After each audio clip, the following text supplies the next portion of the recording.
I wish I knew the hope that I had in Jesus back at that time, because I think it would have helped me get through a lot of dark times.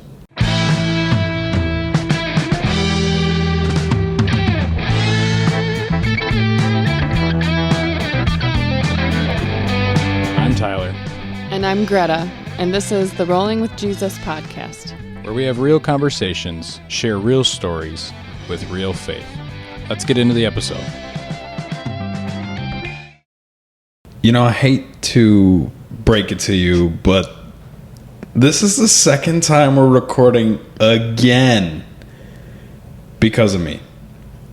but for a different reason, for a sillier reason. Guys, we recorded an 1.5-hour podcast, and I didn't turn the microphone on. He's like, why can't I hear myself? He's like, I can hear you fine, but I can't hear Let's just break this down. We have a podcast. There isn't much to set up for a podcast.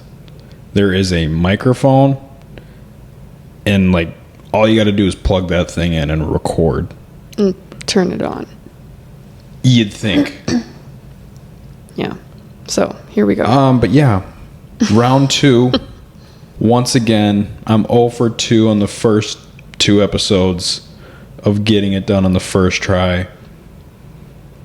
Maybe a third time's a charm. I'm hoping, Lord, just be with us next week that I don't make some silly mistake on the first go around again, because we get to record it again. But Yeah. you know what? Practice makes perfect. It does. This is all good. I'm just learning. Yeah. Yeah, I'm not a tech guy. Forgive me. But once again, we're here. We're grateful that you're tuning in. And we just continue to get more and more practice in. So True. We had a good conversation, but we did. And And this one will once be- again, you'll never hear it. this one will be slightly different than the first intro episode, I guess, because I will actually be interviewing you, Tyler, and you'll be giving your testimony. So I'm excited to do this. Yeah. Again. And also, I think we should touch on what we talked about last week. We never did that. The floor is yours. So I think we said something like, this week we're going to talk about rolling with Jesus every day, not just on Sundays. And we just want to clarify, we're not doing a single episode on that, because we're kicking off what this podcast is all about, and that is rolling with Jesus every day, not just Sunday. So that's more like our motto. Like a mission statement, if you will. It's a mission statement, yeah. Okay. Yeah, dig so I it. just wanted to put that out there, but And clarify our statement a little bit. yeah. Yeah. And you do have another question of the day, but you said you're going to change it. I did do another one, but because we repeated it and it's now later in the night, I'm snacky. I think that this one's a lot more fitting. Okay. Do you want to tell them what the one was earlier? Earlier, we ranked our top 5 fruits. It's too healthy right now. It was too healthy. I'm at the end of the night. I'm ready for some junk food, some come on. candy. Your junk food is like popcorn, Fair enough. like salted popcorn. All right, we're going to get down into the question. We're going to go top 5 candy bars. Top 5 candy bars. Like now or from childhood? Because I don't remember the last time I had a candy bar. I don't either, but I know that as a kid, candy bars smacked. Like they hit different. All right. So I'll start us off. Yeah. And I think we need to clarify something, and because I need to know. Do Reese's peanut butter cups count as a candy bar? Absolutely. Okay. You know what? This is why I married you. I'm proud of you. Yeah. Next And to that. For the record, I used to hate Reese's peanut butter cups until I became a woman. Then I realized, wow, these are actually really good. Not good for you, but Delicious. So, number 5. Oh man, this is actually a lot harder than I thought it would be. I love candy bars. I've got a weakness for chocolate. People aren't going to like this. Okay. But I'm going 5 Snickers. Okay. Yeah, that's a bold one. People probably have Snickers pretty high. People have that as 1, like already. Yeah, I would say that most people are expecting Snickers to be at 1 or 2. Yeah. But Snickers for me is 5. We're just used to you having like horrible lists. It's fine. Keep going. I think I took the cake last week, but we'll digress. No one liked Crave at 1. But 4? This is tough. This is real tough. I'm going Reese's Peanut Butter Cups. Oh, wow. Yeah, I love Reese's Peanut Butter Cups. I'm like, what's 3, 2, and 1? Yeah, that's just it. Reese's is 4. Like, this is a good list. Like, Okay. These are all great. All right. 3. Oh, man. I'm going to have to go Twix. Twix at 3. Twix is better than Snickers and Reese's Peanut Butter Cups. Yeah, by far. Because if you've had Twix, like frozen, Have you had a Snickers frozen? yeah, but Twix is better frozen. Wow. Twix is significantly You're gonna better. start you're gonna start Twix a war. is significantly better. Okay. Said nobody ever. Well, the real question is right or left Twix? It doesn't matter. I never understood that. You know, one side was always a little shorter than the other, so whichever one was longer. Twix is 3. Twix is All right. solid. Finish your list. 2. People aren't going to like this. Just say it. Hershey's.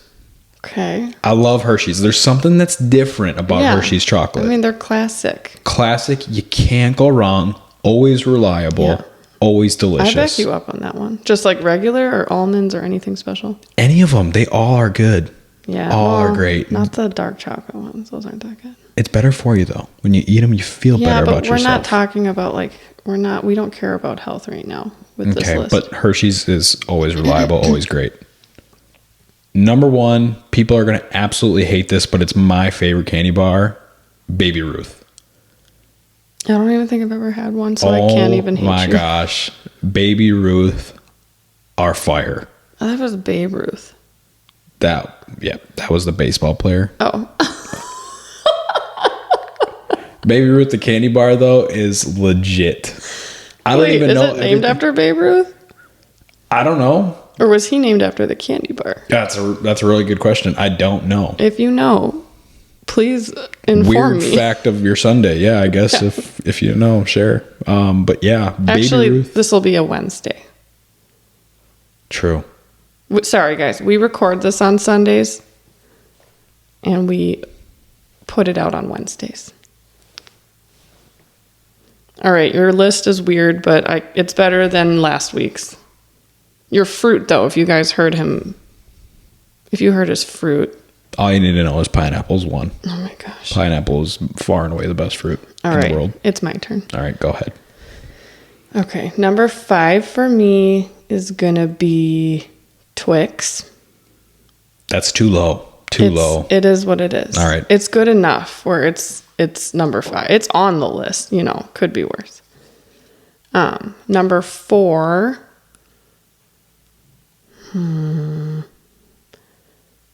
Ooh, I forgot about that one.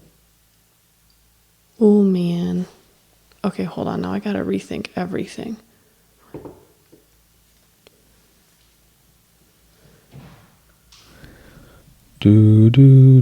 Sorry. That's distracting me. Okay, number 5 is actually Kit Kat. I'm sorry, I love Twix, but I'm bumping it. Number 4. Number 4 is Snickers, because it tastes really good frozen. Number 3 is Reese's Peanut Butter Cups. Specifically the pumpkin ones. Those are good. I don't know. I think the Easter Bunny ones are a little bit more legit. No, those ones, for some reason, I feel like they add something weird in them. I don't know. They're addictive. I'd be surprised if crack right. wasn't in it. I'm gonna keep going. Number 2 is Hershey's Air. What? Do you remember the Hershey Airs? Was it just like an empty wrap? What I'm talking about. Put it in the comments that you understand what I'm talking about, so I'm not the only one. Hershey Air Delight. Can I see it? Yeah. Yeah. Yes. What the heck is this? They have these little like air bubbles in them. I haven't seen them. What was the texture like? Heaven. It was like heaven. Well, it was like so you bite into it, was like soft? It was like, you know how a bubble pops? Yeah. It's like that in your mouth, but like a bunch of I don't know. I'm sorry, but that was like a terrible way of explaining it. I don't know. You just have to try it. It's just so good. It's like, This is a monstrosity. they're like little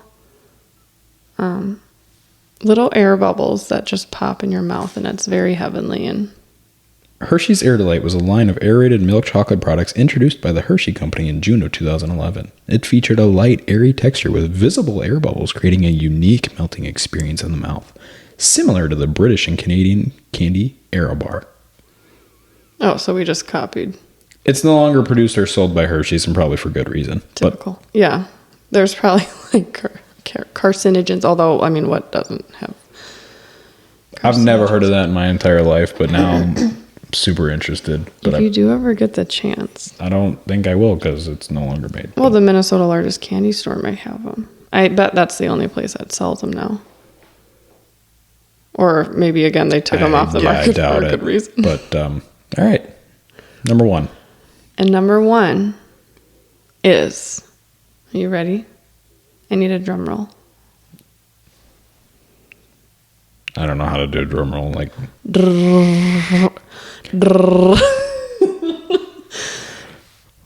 Chewbacca, where are you? Sounded like a Wookiee. Charleston Chews. I don't know if I can count that as a candy bar. The big one. What?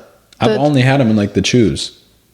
I think originally they came in a big bar. Oh, it's actually like technically 2 separate ones, but they're like the size of a Snicker. Huh. Charleston Chew are pretty good, but I guess I only thought that they were in like the little bite-sized things. I mean, it's just like a Kit Kat or a Reese's Peanut Butter Cup, you know. There's big versions and little versions. There's little Snickers. I guess. Those are like the fun size, like Valentine's Day ones. Yeah. All right. I'm not going to lie, I don't love your list, I don't love your list. but I respect it. I was going to say, but I respect I respect your list. I don't love it, but I do respect it. Yeah. I'm just like disappointed in the fact that I'm not mad. I'm just disappointed. Babe Ruth is not a chocolate, and that's a person, and you like the candy. I don't know where you're going with that. I'm just confused. Like, why is there a candy is it named after a person? Why are their names so similar? And You know Babe what? Ruth sounds like I should know who this is.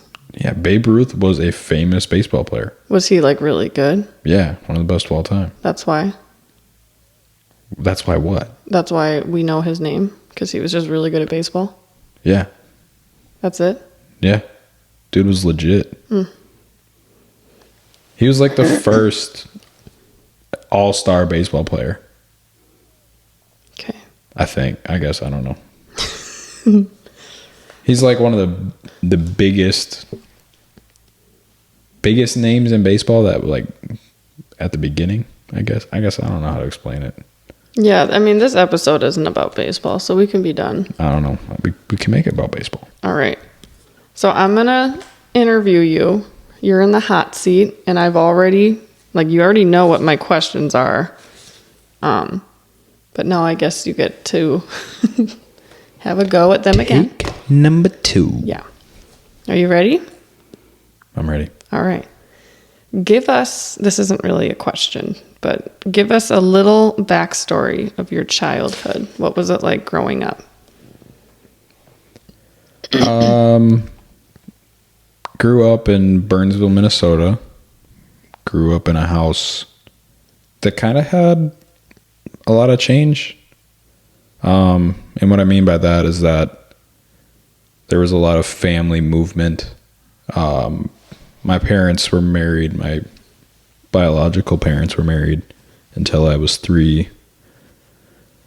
Got separated, and then my mom was here for a bit, and then she ended up moving out to California and Arizona. And then my dad remarried, and then I had my older brother and then my stepbrother here, and then my older brother moved out to Arizona with my mom. My mom then ended up having my younger sister, and my dad and stepmother ended up having my youngest brother. And the family dynamic changed quite often due to all the movement of our family members. So I would say with all that though, like life was always stable. We always had food on the table, a roof over our head, so much to be grateful for. But sometimes those changes obviously could cause struggles. The dynamic between family members wasn't always strong due to all the movements of, my mom leaving and stepmom coming in, and a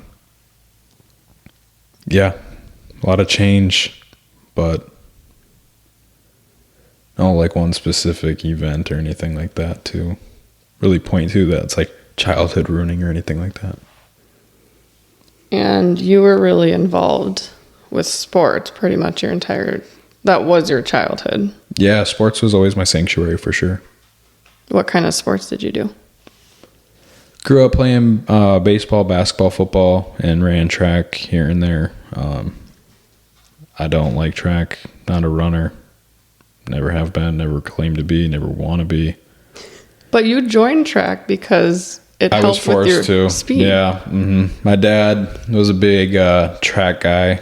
My dad was pretty successful in high school running track. He was like a state 110 meter hurdles champion. Yeah, him and my uncle were like state champions in South Dakota growing up. So. Well, and your dad's a big sports guy. He coached all your sports. Yeah, my dad coached in some capacity. He was like the head of our little Valley Athletic Association. Yeah, he was the commissioner for a lot of sports for sure.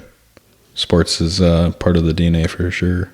And you grew up with all boys. I grew up with all girls. Family full of boys, absolutely hectic at all times. But I would say that our household didn't fit like the stereotypical all boys household like that you would think. How so?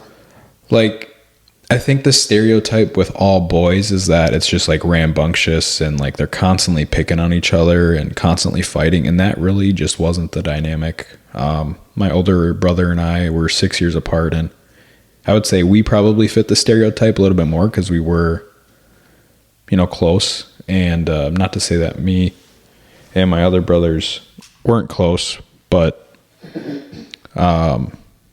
we certainly had a dynamic that was a little bit different. Like we all got along and we're always supportive and whatnot, I guess. Obviously, they like to pick on one another and have fun, but it was never like I would hear stories with my friends that had older brothers and they were just beating on each other all the time. Like that just was never the case. So. Very nice. What was your understanding of God growing up? We went to church on Sunday, but I would say church never came home. Jesus was not a part of our home, unfortunately. And I don't say that as in like taking a shot at anybody. It's the truth of the matter is that Jesus seemed very distant, and we didn't really have a close relationship. There were other things that took precedent. Certainly. Sports, certainly. Like, sports was my number one thing growing up. And I love sports, and I will always love sports. We know. But, nothing should come before Christ, because in the end, Christ is all we have. But our relationship with God was almost non-existent, and I think that was something that I always longed for. Like, growing up, I always felt like I had a God-sized hole, but I didn't know, like, at the time, like, looking back, that's how I reflect and look at it. I'm like, I had a God-sized hole in my heart that only he could fill, and I didn't know that at the time. I thought that I could stay busy in sports and achieve things in sports that would be beneficial and that would fill that hole that can never be filled. And I've only realized that now as an adult. Would you say that you would seek God in other things like sports or making yourself busy to distract what you knew you were missing? I wouldn't say I knowingly distracted myself. I would say that I kept myself busy and looked for fulfillment in other things. I think that I longed to have a peace and a hope that only Christ can give through other things. I think that I could achieve things in sports, and that would give me peace, that would give me hope, that would fill me, that would be my identity, that could somehow, I wouldn't say save me, but that could somehow like make me of more value. And instead of taking, the God-given value that we are given so gracefully each and every day,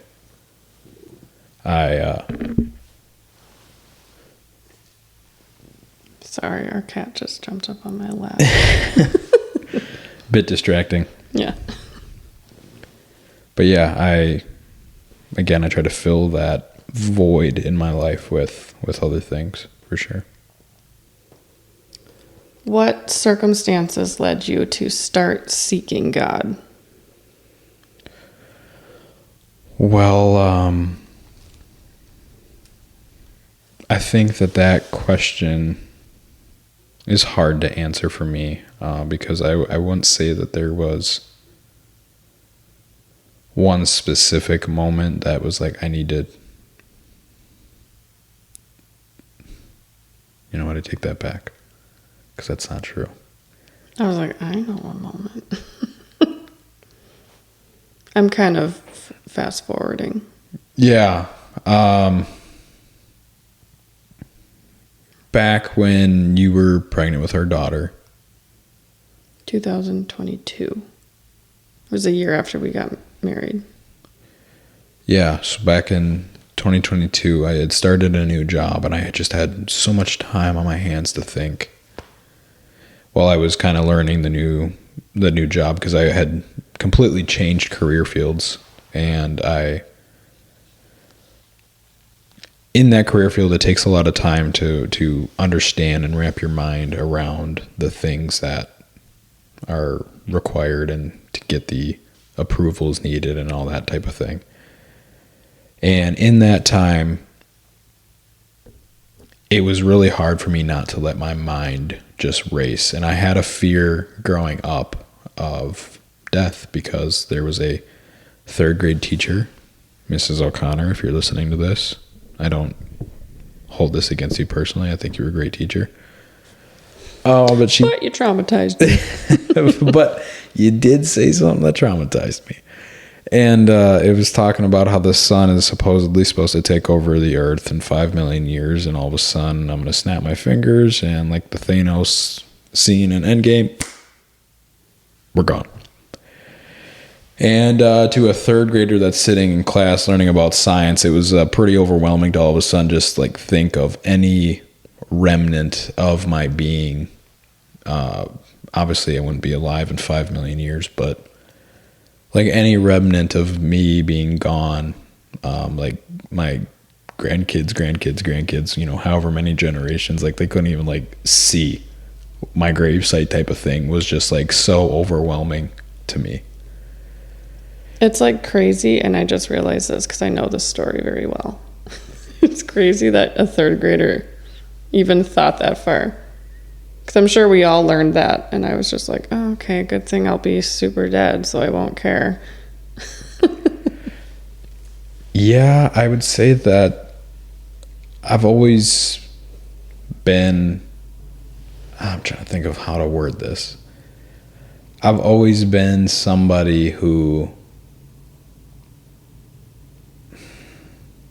I don't want to say more mature because it's not necessarily always the case, but like I feel like I had to grow up fast, so I did think differently than a lot of my friends, and that's due to the dynamic that I grew up in. Kind of, I wouldn't say bouncing between houses or families or anything like that, but like as I got into my high school years, I had moved out to Arizona to live with my mom, only to come back 2 weeks later, and got kicked out of my childhood home to go live with my grandpa. Like, there was just so many things in my life, especially in the middle of high school, towards the end of high school, that forced me to grow up quick. And like those were things that happened because of things that had happened earlier on in my life. And I think that those situations caused me to think differently. So, but yeah, going back to the time when you were pregnant with our daughter, I think that when I had all that time to think, like that fear just kept coming back. That fear that, I mean, I had talked to therapist, I had talked to my dad, like I felt like it was a fear that I never truly found the root of. And it was to the point where I just felt like I had to face it. And it was a debilitating fear. Like there were days that I literally just could not stop crying. I was just anxiety ridden, days that it just physically hurt. And not because there was like anything actually physically wrong with me. I physically hurt to get up out of bed just because of the anxiety, the fear. Like it was just completely debilitating. Like that time in my life was such a blur because of it. And at one point, I remember just coming down to the couch in our little townhome and just talking to you, and like I don't even know how long it had been going on at this point. Just the debilitating fear. Like this was something that went on for probably a year and a half.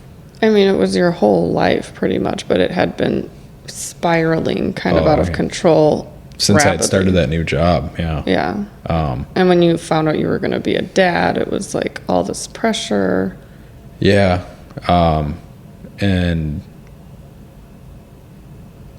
I just remember the most convicting question that I had ever heard in my life, and I would say almost still to this day. And I don't mean that in a demeaning way. I mean that it's like you asked the question, but I truly felt like it was from God. And the question was, well, do you truly believe in God? We grew up being a Christian house, but we didn't know Jesus. You claimed to know Jesus. We claimed to be Christian, but I didn't have a relationship with Jesus, yeah. And I didn't know how to answer that question. I didn't know if I truly believed in Jesus. And so that sent me on a journey of studying other faiths. You know, I studied like Hinduism, I studied Islam. Like I studied all of these things because I wanted to know that. You wanted to know the truth. I wanted to know the truth, and I didn't want to get to the end of my life and to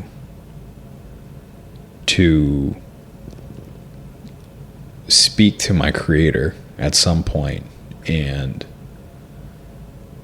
you know, at that time, this was my thinking at that point. It's like, I don't know which God is true, and I certainly want to know that at the end of my life that I'm doing the right thing, that I'm going to the right God. And that took about a half a year, and studying all those things and looking into the apologetics of all three. And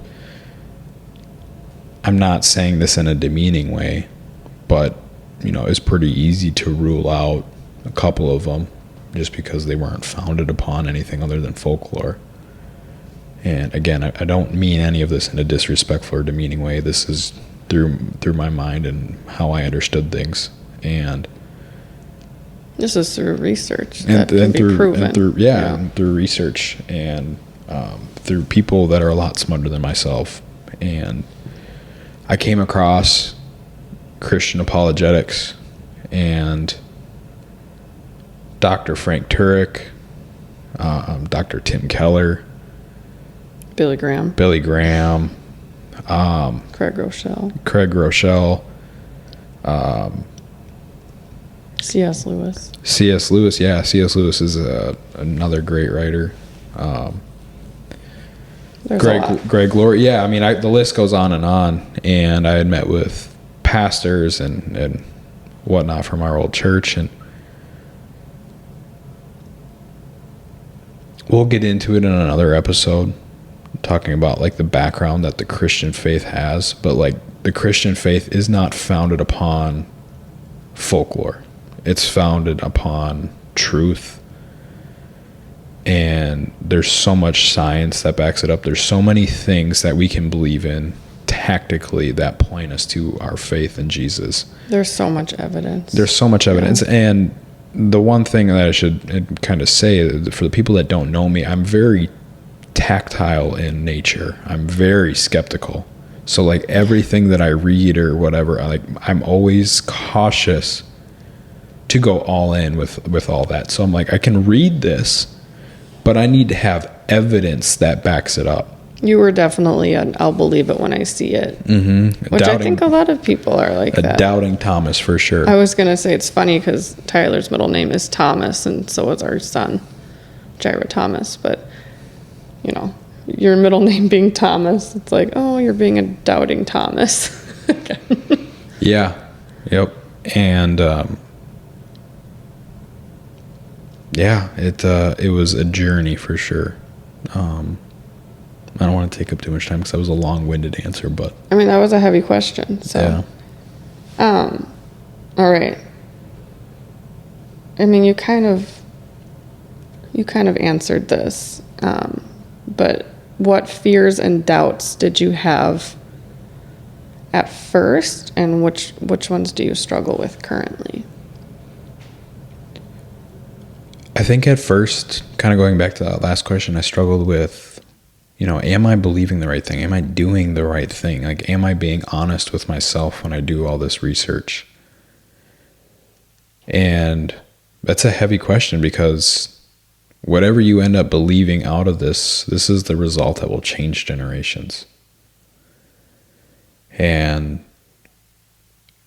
at the time, I just wanted to get rid of the fear and the anxiety that I was feeling every day. I wanted to feel like a normal human being again.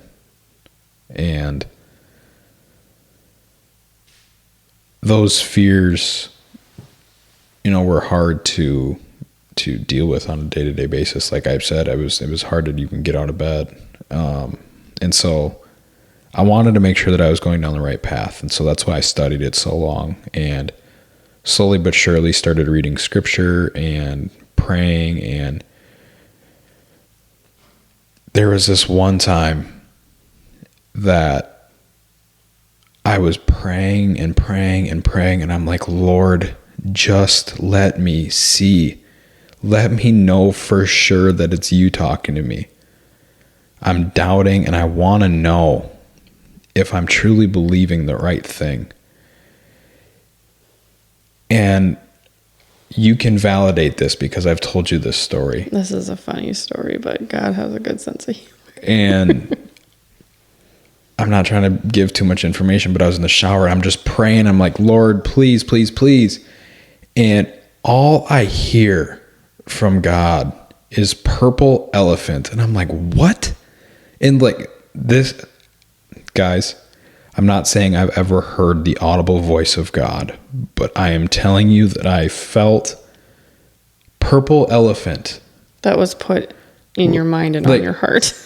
And I remember telling you this. I'm like, purple elephant. Lord, what are you saying to me? Purple elephant. Actually, at first, you just thought that you were like, yeah, my mind is just Yeah. And I'm being like, silly. yeah, skeptical. I'm like, what the heck? Like, this just doesn't make any sense. And there was one YouTuber that I had watched at the time. I'm going to give him a shout out. Victory Outdoor Services. And it's a Christian business owner in Wisconsin, works on a lot of concrete stuff. And I would say maybe a couple weeks later, in a video that I happened to be watching, they're very weirdly, like, this purple elephant in the video just appeared like in the corner, just sitting there. And Yeah, it's literally in one of this guy's videos. this is the only videos I'm watching at the time. Like, these videos are the only thing that is getting me through the day. So like, It's literally a guy that just pours concrete. and that just shows how boring I am. I'm such a mundane person, and I was watching. I love watching the concrete videos. I love learning They are. this stuff. I mean, yeah, there's a crowd for that. And I was watching the video, and all of a sudden, a purple elephant is sitting in the corner of this dude's garage. They're moving over to some new land and whatnot. It's like a big stuffed animal, but it's so obvious. And it's a purple elephant, and I'm like, He was like, babe, oh my gosh! I paused the purple elephant. I'm like, what the heck? And you know, I go on and I tell this story at church. I was going to Alpha at the time at the church, and we were even, I think, even leading a class at that point, and I was still struggling with my faith. And I brought it to one of the leaders, and I don't remember the gentleman's name that I talked to, but he was like, you know, that's so powerful because concrete. And I'm like, what are you talking about? And he's like, so you had this non-audible voice talking to you that you felt was the Lord putting purple elephant on your head and on your heart. And a couple weeks later, you're asking for the Lord just to speak to you, asking for his presence to show up, and you're praying it for weeks on end. And all of a sudden you see a purple elephant in this video sitting in a corner, and it happened to be sitting on concrete. And I'm like, dude, I don't understand what you're saying. Like, spell it out for me. I need a kindergartner's picture book because I'm not that smart. And he goes, would you say that concrete is a firm foundation? I'm like, yeah. That's pretty sturdy. Yeah, it's pretty sturdy. It's expensive. Spell it out, dude. And he's like, the firm foundation that the world was built on, the rock of Jesus Christ, told you purple elephant, and he happened to appear sitting on some concrete. And he kind of said it was like God is the concrete, that firm foundation that was holding this purple elephant up in front of you. And I'm not an emotional guy, but it was like I finally saw and felt for the first time, like the hand of God on my shoulders, like, here's what I'm trying to show you. I am the firm foundation. And your little sense of humor that you have. And yeah, that was me putting Purple Elephant on your heart. I knew that this was a way that I could reach you. And it was like, it sounds silly, but like it is part of my testimony. And I think that I have a kind of a weird sense of humor like that. And that's just one of many stories that. I forgot about that story. That's a good one. Yeah. God showed up to me in a purple elephant. And I like to equate that story to like Moses in the burning bush. Yeah. I mean, it's like one of those cool, it's a God moment. And what's even better is that he has a sense of humor. And it's, I mean, it makes sense. We're all made in the image of him. So we have a sense of humor because he has a sense of humor, you know? Yeah. I got goosebumps from that. I love that. I love that purple elephant. That purple elephant, like if I could ever get a hold of him, I'd love to have it. I know you should reach out to that guy and be like, hey. Yeah, I don't think he'll respond to me. I'm just a low man on the totem pole. Oh, whatever. In a corner. Maybe he was getting rid of the elephant. I hope not. Look it up on Facebook Marketplace. I hope not, yeah. Hey, dude, you got the purple elephant? Yeah, purple elephant. All right, we're going to move on. Moving on. Sorry, I thought I heard one of our kids crying, so I was like, oh. All right. What changed first that you noticed after giving your life to Christ? A noticeable change in your decisions, your day-to-day life. I would say the thing that changed the most would certainly be my heart.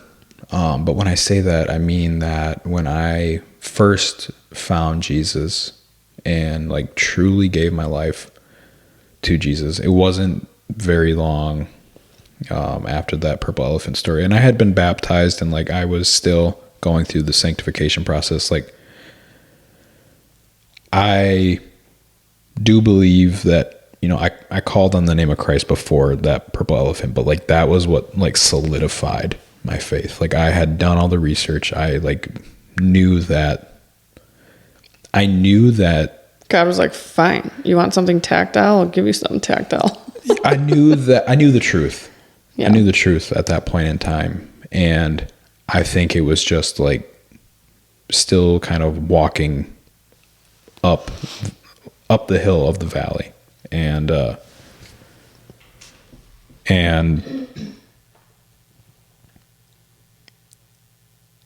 lost my train of thought. Remind me of the question again. I said, what changed first? Yeah. So sorry, that reminded me exactly where I was going. It's like 10 at night. Sorry. Yeah. So we're tired. Second recording. Apologies. I would say it was the conviction. I felt so dirty before Christ. And again, I was saved, but I still felt so dirty. And I still struggle with this from time to time because I know that I am a human being and that I fall so short of the glory of God.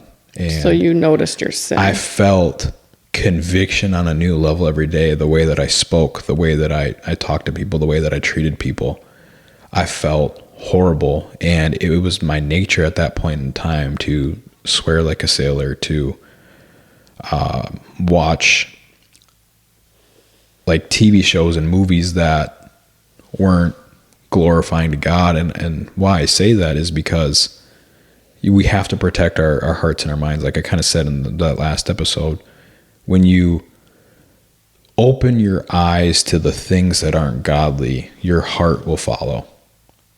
And it can be really dangerous because your eyes are a gateway.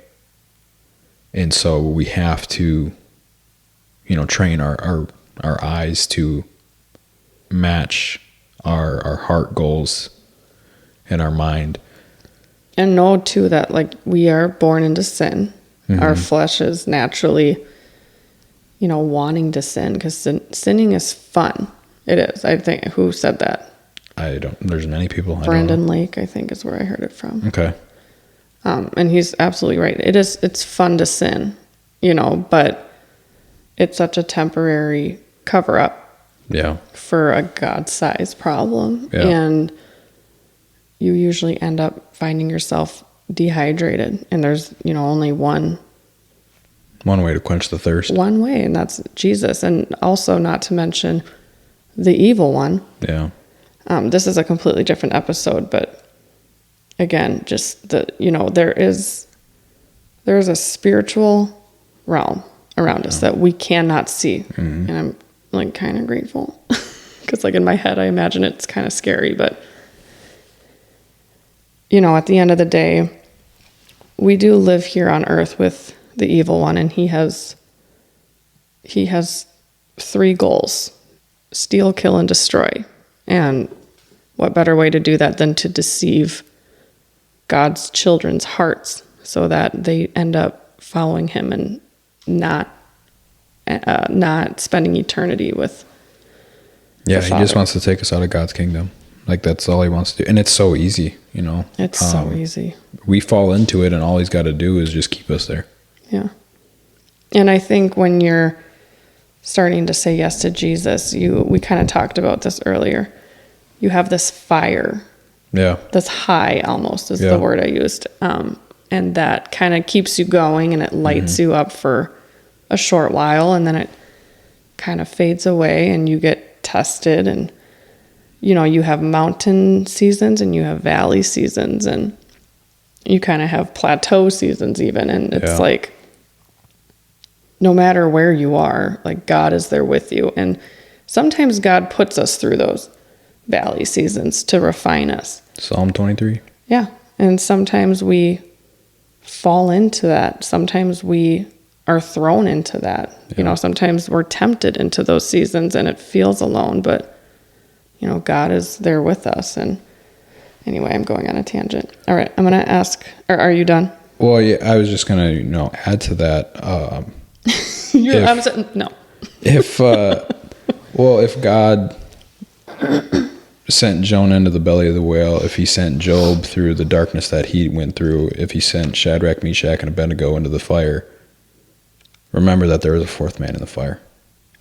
And God's with you in those lows, and he's also with you in the highs. And I think it's super important to know and to give glory to God in those moments, in the low moments and in the high moments. And we'll get into our story on some of our lows and very, very lows. Oh yeah, stick around. It gets It's going to get good. real juicy and real ugly, and Yeah. I don't want to say too much.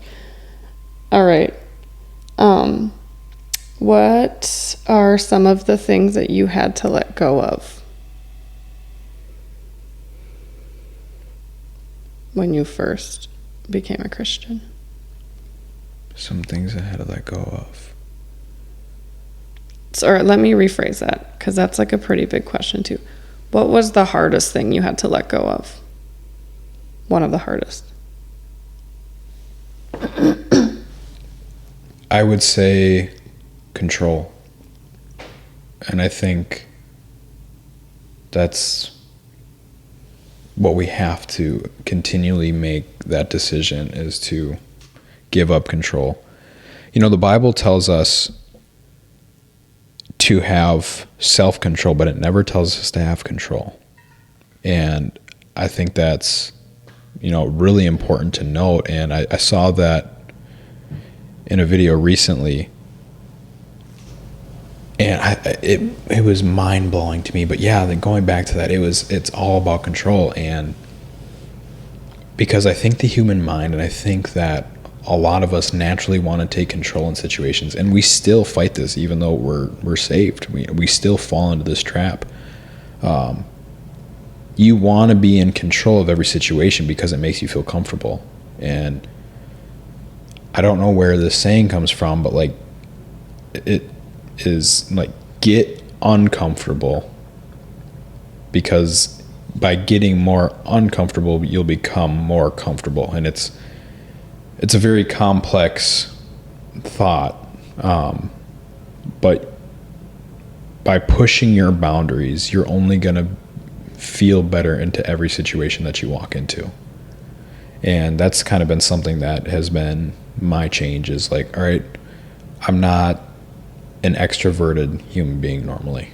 And so like talking to people isn't something that comes natural. Like I don't, when we're outside of the home or outside of people that we know, like I'm not the type of guy that is going and talking to new people. And you know, that is something that I've had to get uncomfortable with in order to get more comfortable in.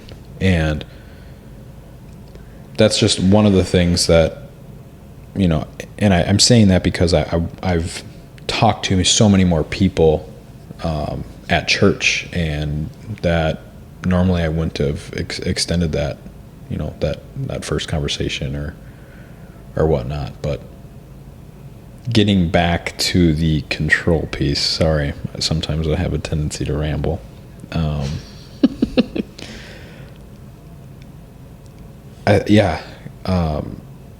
Giving up control of your life is really hard. And giving that control to Jesus is something that we continually have to pray for and continually have to do.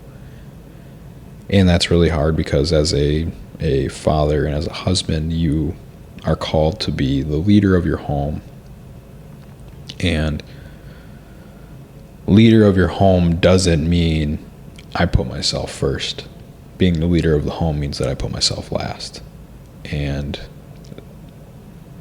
that's hard.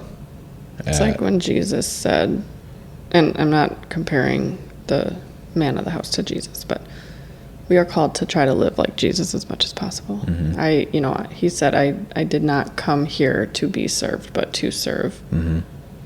And that's what a father and a husband's role to do. First and foremost, your biggest responsibility is to bow before Christ. Because if you don't lead your household, the devil will. And I'm not saying that as a condemnation piece or to create division in the household, but I'm saying it because Jesus told us that we have to set our homes and our relationships in certain ways for them to be successful. And if we're not bowing before Christ as the leader of our homes, then we're letting in a path for the devil to take over. And having a non-biblical house isn't a recipe for success, for the lack of a better terms. And again, I'm not trying to be harsh or judgmental. Like I'm saying that as like an encouragement. Like it's so important to have a biblical father, a biblical man of the house, because without that, the house will not be successful. And right, know what your house is built on. What foundation? Concrete or? Yeah, are you building your house on concrete or on sand? Sand washes away. Concrete doesn't. Sure don't. And so giving that control to Christ is the short way to answer that question. Could have just said that. Sorry. I just wasted about 5 to 10 minutes of your guys' time. No, it was good. How did your identity shift? How you saw yourself? And you kind of answered this just within the last 2 minutes, but yeah, kind of going back to that, it's lowering yourself, knowing that you aren't first. And it's been a continual process. I think that there's a natural instinct in the home between parents, like you're keeping score, you're keeping tabs on, like, I did the laundry, I cooked dinner, I cleaned dinner, I did this, I did that, I changed all the diapers, I went out and did the yard work. Like, my tally score is 10-0. I'm up. We've definitely done that, and thank God we've worked through that. And I don't think it's successful to have a home like that. Oh my gosh, no, you're secretly... Yeah, you're building resentment towards your partner, and you can't have a successful home if you're keeping score. No, and we will talk about that too, and when I kind of share my testimony. And it's kind of our testimony, I guess, as a couple, because it's not just me, it was both of us. But Yeah. it got really ugly. And I mean, if you're married, yeah, it's not like butterflies and rainbows all the time. And I think like most people don't think that. Yeah. But that being said, if your house is built on a firm foundation, a godly biblical foundation, yeah, you're still going to have downfalls, right? We're human. We make mistakes. But your experience in your house and what's the word I'm looking for? I don't want to use the word vibe. There has to be another word. It's so Gen Z of you. I was like, come on, Greta. The mood of your house? The mood, the aroma, if you will. That feels deep when you use the word aroma. It's supposed to be. The aroma of your house. Okay, fine. The vibe is going to be so much better. The environment. There we go. Goodness. Yeah. Jeez. See, it's 10:30 and I'm just like. Killing it. The vibe. Yeah, my vibe is off right now. Anyway. Your environment, for your children, for your family, for anyone that comes into your home, that's all affected on, what your house is built on. Yeah. And not just, I'm not talking like physically, we built the home on the hill and it's kind of, dry up here and down there it's a little soggy. Like, I'm not talking about that, but we do have a house on the hill. But, you know what I mean? Like in biblical, metaphorical terms, it's very important, and it's, I think, very much overlooked, but it really can save or break marriages. So. Yeah, and I think, again, as a father and as a husband, it's like I have to come last. And when you do that, it's like Jesus loving the church. Would you say, since my question was, how did your identity shift? Would you say that you have found more freedom in letting go of your pride? Yeah, I would absolutely say that. I think it's easy to be prideful and boastful and all the things that we accomplish. But at the same time, when we read the Word of God, it says if we're going to boast only about the Lord. And so that's why we're here, and that's why we're talking about Jesus right now, because we want to boast, but we want to boast about Him and how He's changed us. It's not, I've prior to becoming a Christian, I felt like I tried to change.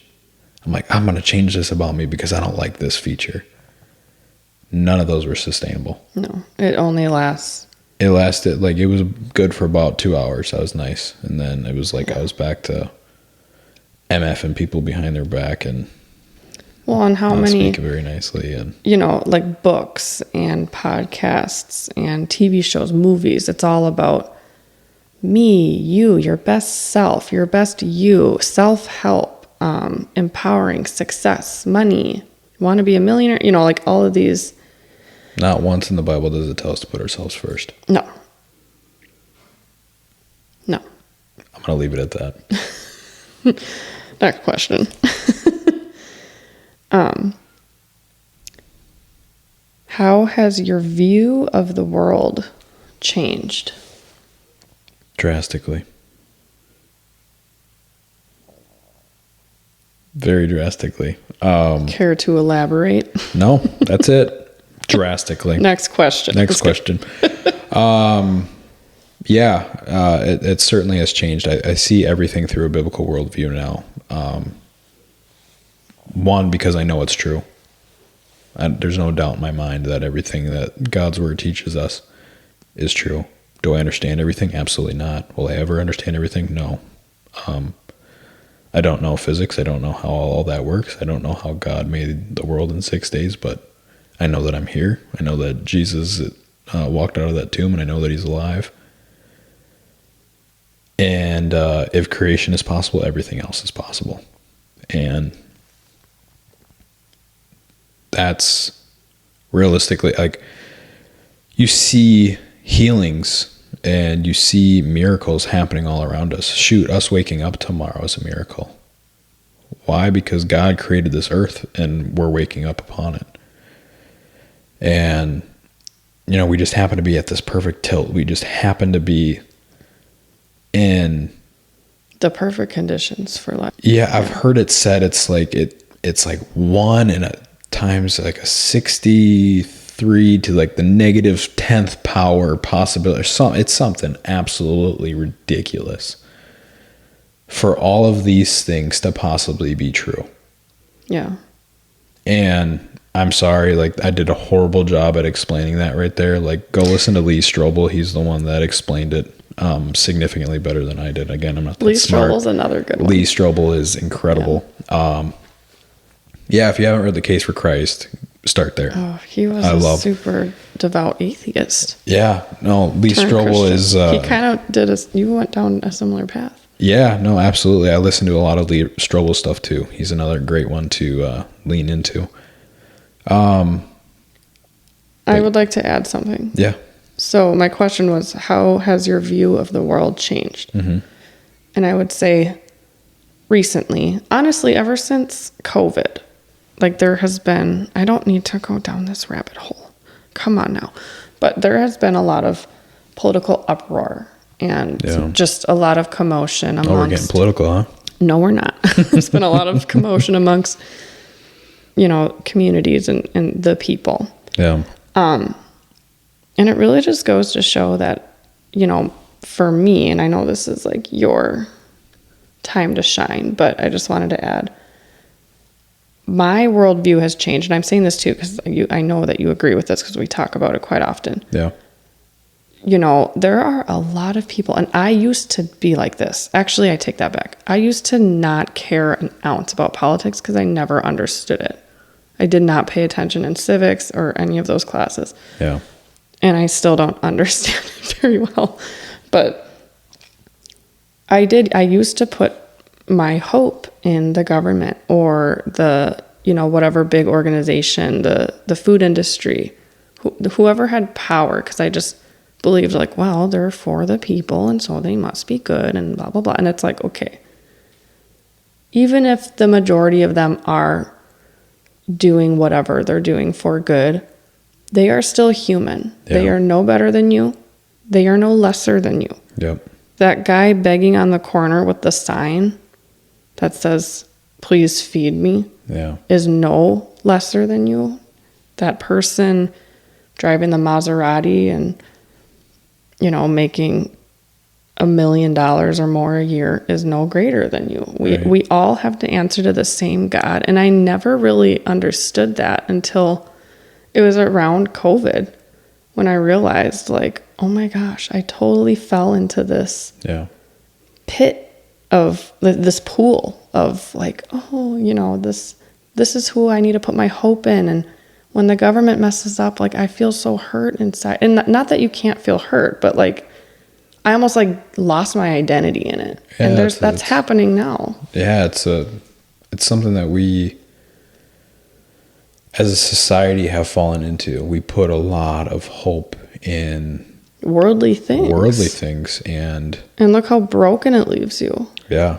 Like, it will always leave you broken. Yeah. And so it's like, yeah, Jesus says in John 14:6 that he is the way, the truth, and the life. And, like, if you're going to hold on to one verse of the Bible, I recommend that one be it. Hold on to that one. Because it tells you everything that you need to know. Period. There's one way, Jesus. And there's no ands, ifs, or buts. That's it. Amen. He's the one and only that can give you life. And ultimately, he is the one and only truth. If you're expecting the government to ever tell you the complete truth, stop. bluntly stop. We still love you. We love you, but stop. The government does not care about us. We are a number. Hence why you have a social security number. Right. That's why they collect your money Let's not at go tax into this. season. You're just a number to them. Okay. Next question. What do you do when you feel distant from God? Pray. Amen. Next. I'm just kidding. I mean, seriously though, it's like one of the best things you can do. No, certainly. I was not joking in my answer, but go to the basic instructions before leaving Earth. You mean the Bible? I mean the Bible. Go to the Bible and pray.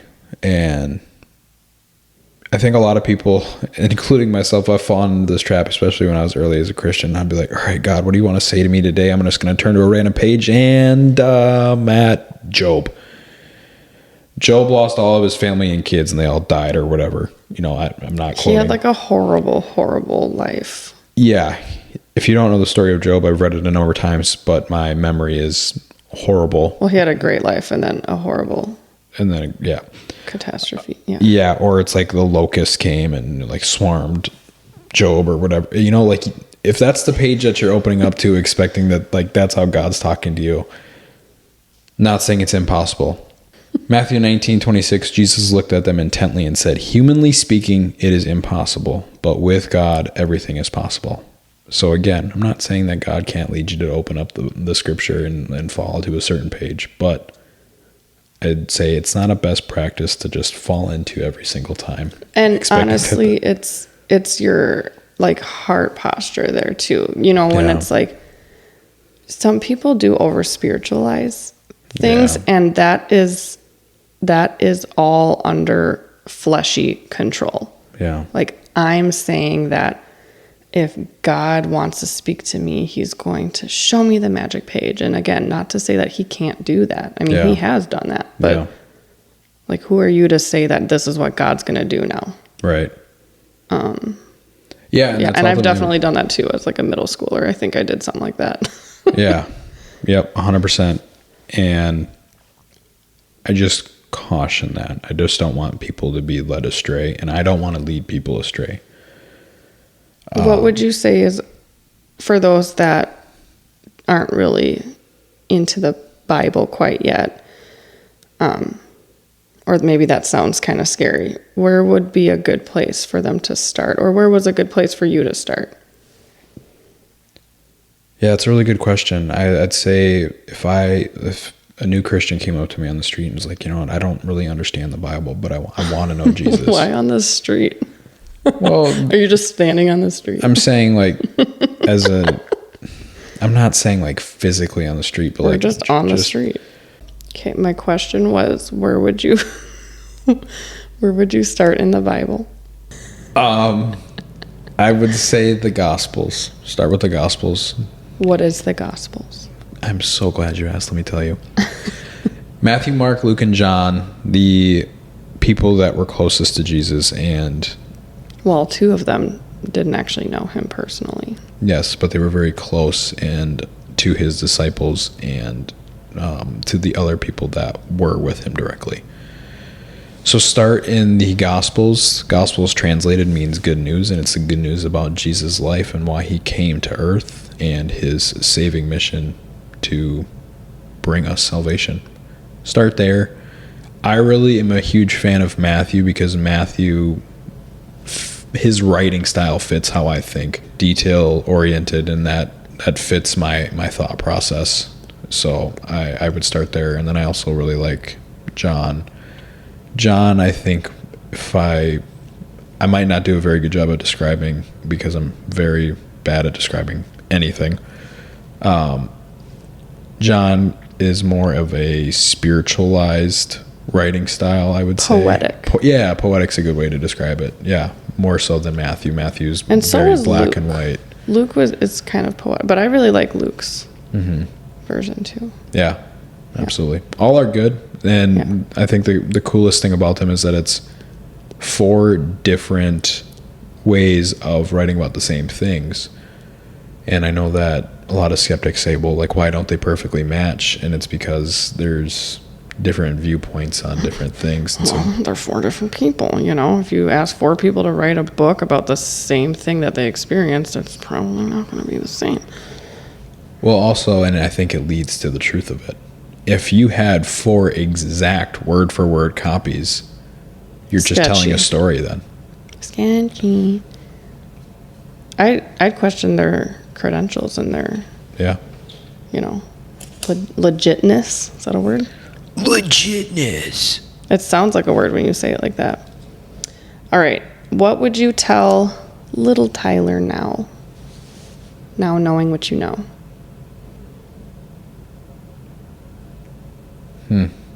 I'm talking not Tyler spiraling out of control, like young, going to football practice, Tyler.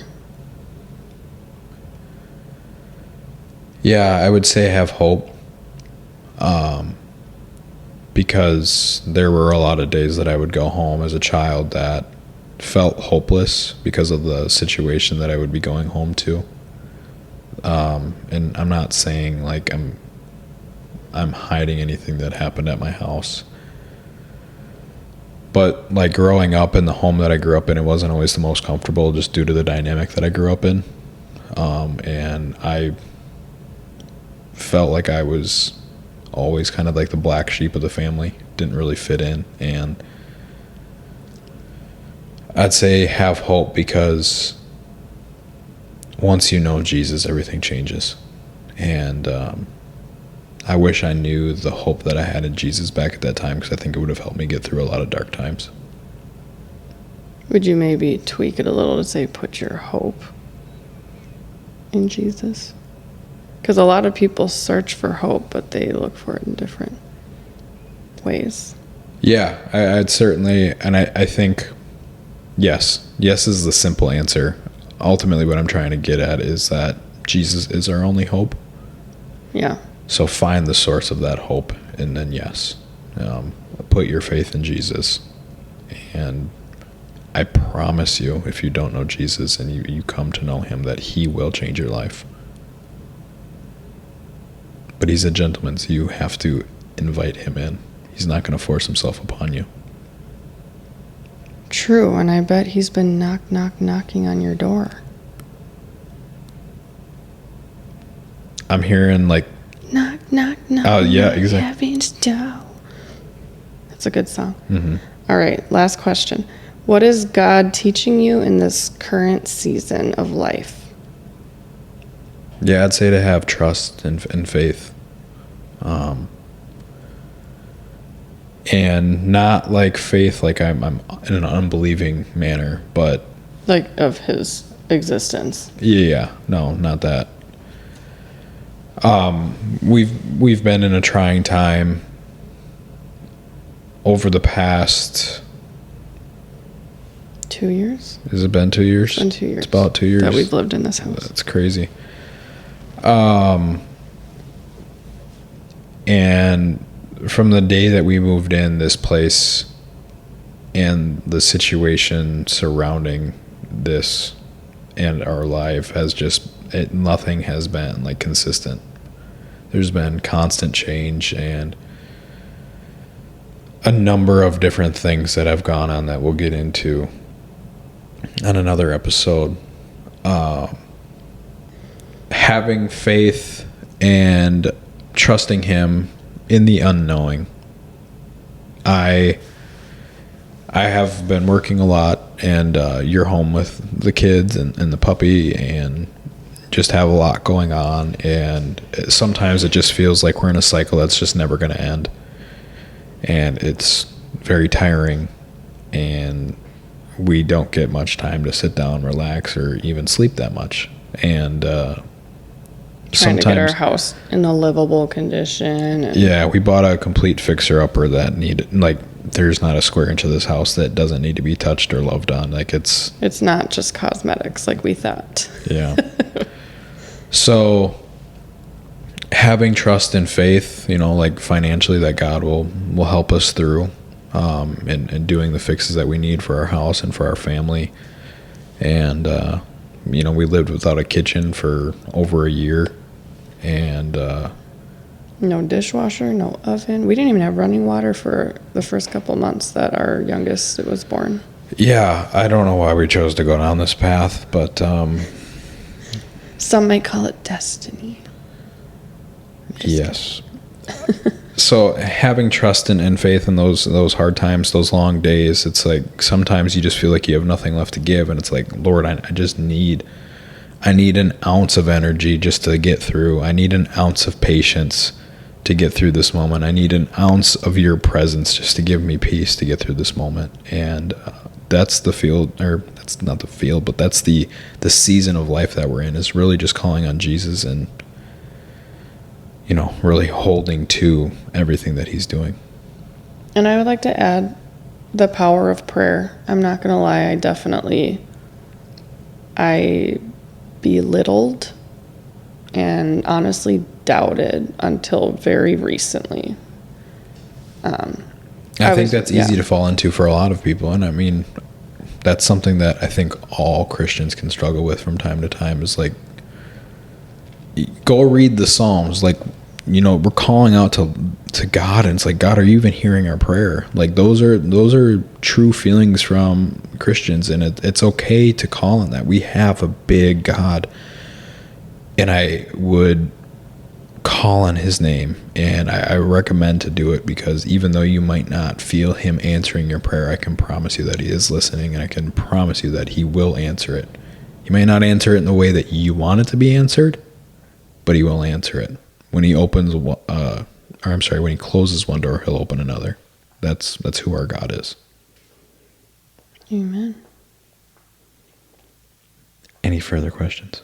That's it. All right. It's the end of the session. Well, I'm glad that you were able to sit and get to know me a little bit more this episode. There's going to be more to come. We'll get in more of the nitty-gritty details. Wait till you hear my testimony. And no, we'll get into it more and more, and you'll come to know more and more about us. And we're just excited to go down this path with you guys. And we are grateful that you're listening, that you're with us, and we hope that God will bless you in whatever season of life that you're in. And if you could follow, and subscribe, it would mean the world to us, so that we can continue to do this. And it would really inspire us to continue to do this, so that we can keep moving this thing forward and hopefully saving more souls. And we pray that God would use this and use us as a vehicle to move his voice. And so, God bless, and we'll see you guys on the next one.